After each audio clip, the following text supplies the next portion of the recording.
সোমবার রাজধানীর আগারগাঁওয়ে সাংবাদিকদের সাথে মতবিনিময় করে স্থানীয় সরকার সংস্কার কমিশন। এ সময় সাংবাদিকদের নানা প্রশ্নের জবাব দেন কমিশন প্রধান তোফায়েল আহমেদ সহ অন্য সদস্যরা।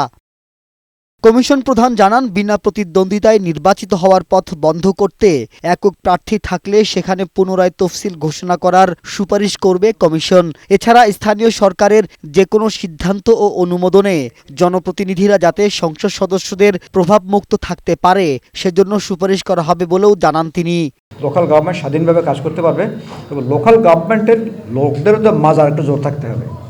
তারা যদি সব জিহুজুর হয়, মন্ত্রী সাহেব থাকলে আমার সাথে আমি প্রজেক্ট পাচ্ছি, আমার সুবিধা হবে, আর সেই জন্য আমি এই লাইসেন্সটা ব্যবহার করে মন্ত্রী সাহেবের সাথে সম্পর্ক করবো, এমপি সাহেবের সাথে, তাহলে তো আপনি পারবেন না। এটা ভিন্ন ভিন্ন সময়ে স্থানীয় সরকার নির্বাচন করায় সরকারি খরচ দ্বিগুণ হয় উল্লেখ করে কমিশন প্রধান বলেন, তাদের দেয়া সুপারিশে নির্বাচনের খরচ অর্ধেকে নেমে আসবে। অধ্যাপক তোফায়েল বলেন, জনপ্রতিনিধিরা না থাকায় গ্রামের মানুষ সেবা বঞ্চিত হচ্ছে, তাই বেশিরভাগ মানুষ দ্রুত স্থানীয় সরকার নির্বাচন চায়।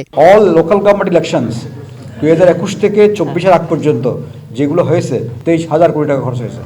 এটা যদি একসাথে ইলেকশন করেন, একই দিনে ইলেকশন করেন, একই শিডিউল ইলেকশন করেন, স্ট্যাগার্ড করবেন, হয়তো এই ডিভিশন করলেন একদিন, দুই ডিভিশন একদিন, স্ট্যাগার্ড করলেও 600 কোটি টাকার মধ্যে করা সম্ভব।